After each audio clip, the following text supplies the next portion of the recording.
ನಮಸ್ತೆ. ಧರ್ಮಸ್ಥಳದ ತಲೆಬುರುಡೆ ಕೇಸ್ ಇದೆಯಲ್ಲ, ಅಂದ್ರೆ ಭೀಮಾ ಹೇಳಿದಂತ ತಲೆಬುರುಡೆ ಕೇಸು ಈಗ ಮೂಳೆಗಳು ಸಿಗ್ತಾ ಇದೆ, ಅದ್ರ ಬಗ್ಗೆ ನಿಮ್ಮ ಫಸ್ಟ್ ಕಾಮೆಂಟ್ ಹೇಳೋದಾದ್ರೆ?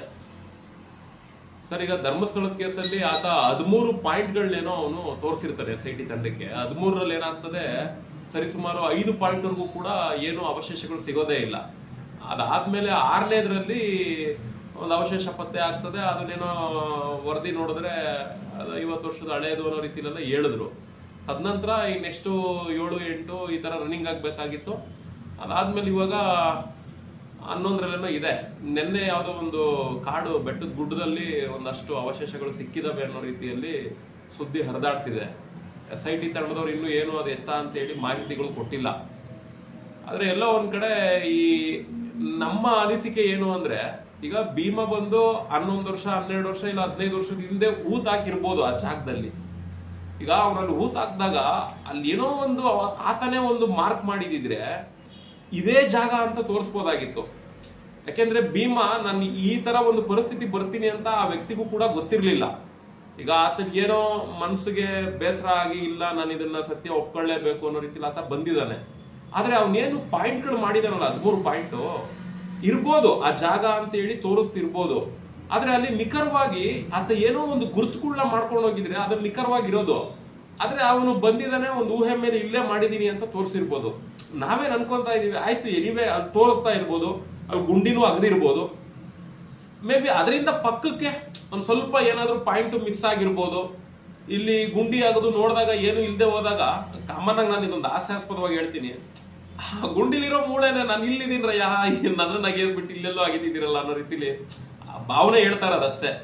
ಆ ರೀತಿಲಿ ಆಗ್ಬೋದೇನೋ ಅಂತ. ಯಾಕೆಂದ್ರೆ ಈಗ ನೋಡಿ, ಯಾವ್ದೋ ಒಂದು ಮಿಷಿನ್ ಇದೆ, ಟೆಕ್ನಾಲಜಿನ ಬಳಸ್ಕೊಂಡ್ರೆ ಭೂಮಿಯಲ್ಲಿ ಏನಿದೆ ಅನ್ನೋದನ್ನ ಅದು ಸ್ಕ್ಯಾನ್ ಮಾಡುತ್ತೆ ಅನ್ನೋ ರೀತಿಲಿ ಹೇಳ್ತಿದ್ರು.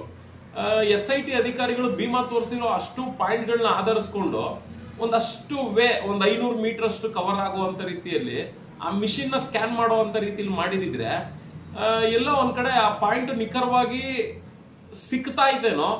ಈಗ ಏನು ಗುಂಡಿಗಳು ತೆಗೆದ್ರೂ ಕೂಡ ಅಲ್ಲಿ ಅಸ್ಥಿ ಪಂಜರಗಳು ಸಿಗ್ತಾ ಇಲ್ಲ. ಮೇ ಬಿ ಆ ಒಂದು ತಂತ್ರಜ್ಞಾನ ಬಳಸಿರೋದ್ರಿಂದ ಸಿಕ್ತಿತ್ತೇನೋ ಅನ್ನೋ ಒಂದು ಅಭಿಪ್ರಾಯ ನನ್ನ ಮನಸ್ಸಲ್ಲಿ ಬರ್ತಾ ಇದೆ. ಯಾಕೆ ಅಂದ್ರೆ ತಂತ್ರಜ್ಞಾನ ಇದೆ ಅಂದ್ಮೇಲೆ ಬಳಸ್ಕೊಳ್ಳೋದ್ರಲ್ಲಿ ತಪ್ಪೇನಿಲ್ಲ. ಭೀಮಾ ತಾನಾಗೆ ವ್ಯಾಲಂಟ್ರಿ ಆಗಿ ಬಂದಿರೋದ್ರಿಂದ ಆತನ ಮೇಲೆ ನಮ್ಗೆ ಒಂದು ಹೆಮ್ಮೆ ಇದೆ. ಯಾಕೆ ಅಂದ್ರೆ ಅದು ಈ ಕೇಸಲ್ಲಿ 10-15 ವರ್ಷದ ಹಿಂದೆ ಹೋಗಿರೋ ಅಂತ ವ್ಯಕ್ತಿ ತಾನಾಗೆ ಬಂದು ಮನ ಪರಿವರ್ತನೆ ಆಗಿ ಆತ್ಮಸಾಕ್ಷಿಗೆ ವಂಚನೆ ಮಾಡ್ಕೊಳ್ದೇನೆ, ನಾನು ಅದೇನೇ ಆದ್ರೂ ಸರಿ, ನನ್ನನ್ನು ಜೈಲಿಗೆ ಹಾಕಿದ್ರು ಸರಿ, ನಾನು ಸುಳ್ಳೇ ಹೇಳಿದ್ರು ಕೂಡ ನನ್ನನ್ನು ಜೈಲಿಗೆ ಹಾಕಿದ್ರು ನನ್ ತೊಂದರೆ ಇಲ್ಲ, ನಾನು ಇದನ್ನ ತೋರಿಸ್ಲೇಬೇಕು, ಇದನ್ನ ತೋರಿಸಿದ್ರೇನೆ ನನ್ನ ಆತ್ಮಕ್ಕೆ, ನನ್ನ ಮನಸ್ಸಿಗೆ ನನಗೆ ಸಮಾಧಾನ ಅನ್ನೋ ರೀತಿಲಿ ಆತನ ಭಾವನೆ ಬಂದಿದೆಯಲ್ಲ, ಅದಕ್ಕೆ ನಾನು ಹ್ಯಾಟ್ಸ್ ಆಫ್ ಹೇಳ್ತೀನಿ. ಆತನ ಮೇಲೂ ಕೂಡ ಕ್ರಮ ಆಗ್ಲಿ, ಆತನ್ನು ಕೂಡ ಜೈಲಿಗೆ ಹಾಕ್ಲಿ, ಮತ್ತೆ ಈ ತನಿಖೆಗಳಲ್ಲಿ ಏನ್ ಸತ್ಯಾಂಶಗಳು ಬರ್ತದೋ ಅದಕ್ಕೆ ರಿಲೇಟೆಡ್ ಯಾರ್ಯಾರಿದ್ದಾರೆ ಅವ್ರ ಮೇಲೂ ಕೂಡ ಕ್ರಮ ಆಗ್ಲಿ. ಆದ್ರೆ ಇಂಥದೊಂದು ದೊಡ್ಡ ವ್ಯವಸ್ಥೆ ಮಧ್ಯೆ ಈತ ಬಂದು ನಾನು ಏನೇ ಆದ್ರೂ ಸರಿ ನಾನು ನಿಂತ್ಕೊಂತೀನಿ ಅನ್ನಲ್ಲ ನೋಡಿ ಸರ್. ಆ ವಿಚಾರದಲ್ಲಿ ನಾನು ಅದನ್ನ ತುಂಬಾ ಅಪ್ರಿಶಿಯೇಟ್ ಮಾಡ್ತೀನಿ. ನಾನು ಸ್ಟ್ಯಾಂಡ್ ವಿತ್ ಭೀಮಾ ಅಂತಾನೆ ನಾನು ಅನ್ಕೊಂಡ್ಬಿಟ್ಟಿದ್ದೀನಿ. ಅದಕ್ಕೂ ಶಿಕ್ಷೆ ಆಗ್ಲಿ, ತಪ್ಪೇನಿಲ್ಲ.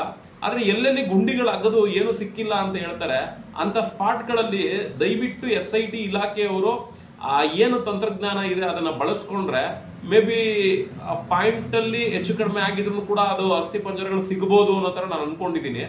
ಆದ್ರೂ ಕೂಡ ನಿನ್ನೆ ನಡೀತಲ್ಲ ಬೆಳವಣಿಗೆ, ಯಾವ್ದೋ ಒಂದು ಬೆಟ್ಟದ ಮೇಲೆ ಒಂದಷ್ಟು ಅವಶೇಷಗಳು ಸಿಕ್ಕಿದಾವೆ ಅಂತ.